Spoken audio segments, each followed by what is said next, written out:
그런 언론이니까 너들 멋대로 해석해라 그 뜻 아니에요? 자, 그건 됐어요.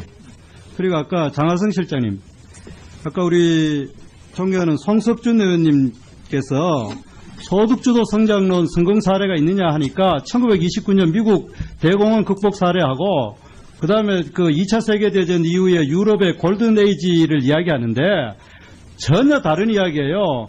대공황 극복하고 골든에이지는 케인지안 경제학에 의해 가지고 그 수요 중시 경제학을 이야기했는 건데 무슨 소득주도 성장을 이야기하는 겁니다. 지금 이 정부에서 하고 있는 소득주도 성장론은 정부가 현금을 그 가난한 사람한테 나눠줘 가지고 그래가지고 그 사람들의 소득 수준을 높여가 저거 하겠다는 거 아닙니까, 그죠? 자, 잠깐, 저 올려봐. 무역의존도. 이 자료는 우리나라가 무역의 의존도를 나타내는 겁니다. 이 좀 오래된 자료인데 정부 자료에 보면은 우리나라 무역 의존도는 87%나 됩니다. 그런데 소득주도 성장률 정도 되려면은 미국이나 일본이나 중국이나 20% 30%밖에 무역 의존이 안 되는 나라에서는 그게 가능해요. 무슨 말인지 아시겠어요? 그런데 지금 교수님이 아니지. 지금 정치실장님 그 한국 자본주의론 그 선대 보면은 그런 이야기를 줄줄이 써놨더라고요. 그러나 소득주도 성장론을 이야기하려고 하면은 개방경제가 아니라 폐쇄적인 경제라 해야 되고 그것도 미국이나 일본같이 무역 의존도가 낮은 나라에 그게 가능합니다. 그건 교수님이, 죄송합니다. 굉장히 궤변을 하고 국민을 어떻게 보면은 잘못 곡하가세하는 거예요. 자, 그럼 답변보다도 제 답변을 안 들으실 겁니까, 그럼? 그래, 한번 이야기해 보십시오, 그러면. 앞서 말씀하신 이 수요 주도라고 하는데 그 수요는 두 가지에서 나옵니다. 하나는 정부가 이 지출하는 재정에 의한 수요가 있고요. 다른 하나는 국민들의 소득에서 나오는, 즉 주로 임금입니다만은 소득에서 나오는 수요인데 우리 의원님 말씀하신 대로 우리나라는 국내 수요가 작기 때문에 해외 수요, 즉 수출과 수입의 차이로 성장을 한 건데요. 하나 더 제가 의원님 말씀하신 대로 답변은 좀 이따 하실 테니까 그 다음 자리 한번 떼고요. 이거 보면은 우리 국회에서 예산 정책처에서 낸 자료인데 재정 승수 효과가 어디게 높으냐를 이야기하는 거예요. 이 정부는 이렇게 이제 복지 현금 나눠주는 예산을 어디서 하느냐, SOC 처리가 하겠다고 이제 총리도 이야기했고 지금 서울시도 그렇게 하고 있지 않습니까? 그런데 이 자료에 보면은 구체적인 자료 멀리서 안 보이지만은 기본적인 거는 교통물류나 국토 및 지역개발 이런 쪽에는 재정 승수 굉장히 높고 이 일자리 창출 효과, 그러니까 고용 승수 효과가 굉장히 높아요. 그런데 실제로 이 정부가 추진하고 있는 사회복지는 이 재정 승수 효과나 고용 승수 효과가 굉장히 낮은 겁니다. 그래서 정부가 예산을 나눠줘가지고 하는 것 자체가 한계가 있는 거예요. 그렇게 SOC 사업을 원래 지금 아까 실장님 이야기한 거는 미국의 대공황을 극복하거나 유럽에서 한 거는 근본이자를 포기하고, 그죠? 그 다음에 정부가 돈을 막 찍어내가지고 전체적으로 총 유효 수요를 늘려가지고 극복한 사례지, 실제 이 정부가 제대로 된 정책의 사례라고 이야기한다면 그리스나, 그죠? 그 다음 아르헨티나나, 베네수엘라 이런 나라에 같이 그런 나라가 바로 두 가지 했지 않습니까? 이제까지 이제 그리스, 베네수엘라, 아르헨티나 두 가지 특징이 뭐냐면은 공무원 숫자를 엄청나게 늘린 거 하고 현금 막 나눠주는 거. 그리고 아까 지금 실장님 하고 싶은 이야기 그거 아닙니까? 정부가 나눠준 것도 있지만 민간에서 이 유효 수요를 늘려야 된다. 그런데 그렇게 하려고 하면은 민간 일자리를 늘리려고 하면은 이 산업의 산업별 구조 조정이나 신성장 동력을 찾기 위해 가지고 규제 완화를 하거나 특히 우리가 지금 강성노조 때문에 기업들이 어려워하지 않습니까? 그런 구조조정은 하나도 하지 않고 그리고 또 SOC를 줄여가지고 차라리 정부가 돈을 막 찍어내가지고 돈을 풀면은 그건 또 어떻게 보면 소득주도 성장률 미국 대공황 극복한 사례가 해당돼요. 그런데 이 정부가 하고 있는 건 오로지 현금을 잘 사는 사람한테 받아내고 SOC 사업을 줄여가지고 그다음 막 나눠주는 그런 정책은 소득주도 성장률 아니고 교수님이 실장님 이야기한 그 책에서 나오는 이야기도 꼭 아니잖아요.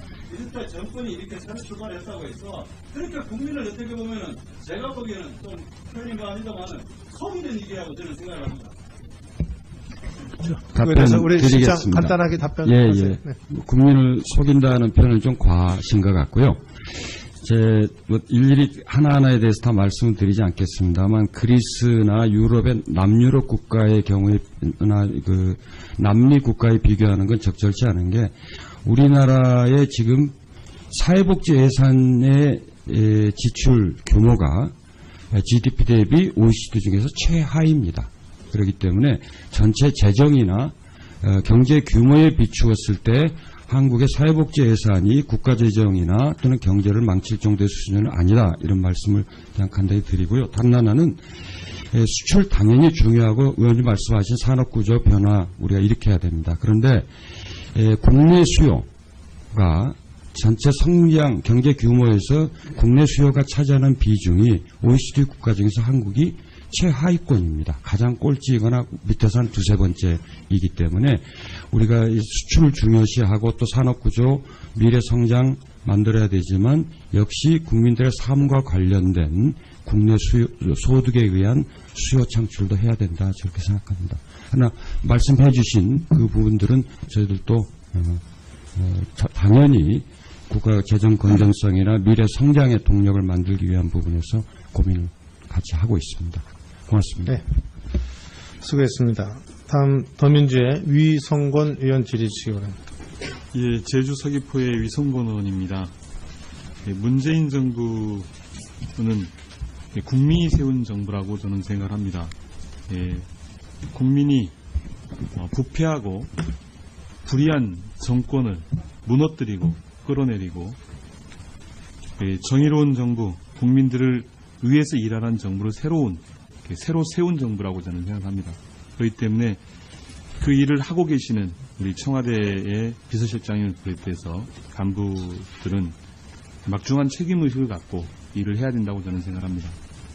그러면서 질문을 드리겠습니다. 앞서 소득주도 성장에 대해서 의원님의 질의가 있었는데 관련해서 우리 소득주도 성장이 무엇인지에 대해서 정책실장님께서 좀 말씀을 좀 해주시겠습니까?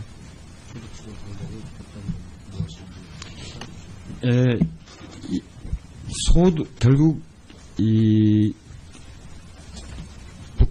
국가는 왜 존재하느냐 할 때 결국 국가는 국민을 위해서 그것이 국민의 생명과 안전을 위한 것이든 국민들의 삶을 위한 것이든 국가는 국민을 위해서 존재하고 국가 경제의 성장은 국민의 삶을 더 낫게 하는 것이 저는 유일한 목적이라 그렇게 생각합니다. 그런데 지난 한 20년간의 한국 경제 성장을 보면 경제 전체의 규모는 아주 성장을 지속적으로 잘 해왔고 또 그 가운데 우리 기업들이 대기업들이 특히 국제시장에서 경쟁력도 갖고 규모도 커졌는데 국민들의 가계 살림을 보면 경제 성장에 크게 못 미치는 특히 2008년 금융위기 이후에는 누적적인 경제 성장은 한 35, 6% 했지만은 평균적인 가계 소득의 증가는 한 10%도 못 미쳤기 때문에 결국은 국가 경제 성장과 우리 국민들의 보통 국민들의 가계 살림에 큰 괴리가 있었습니다. 그것이 최근에 와서는 우리의 성장을 오히려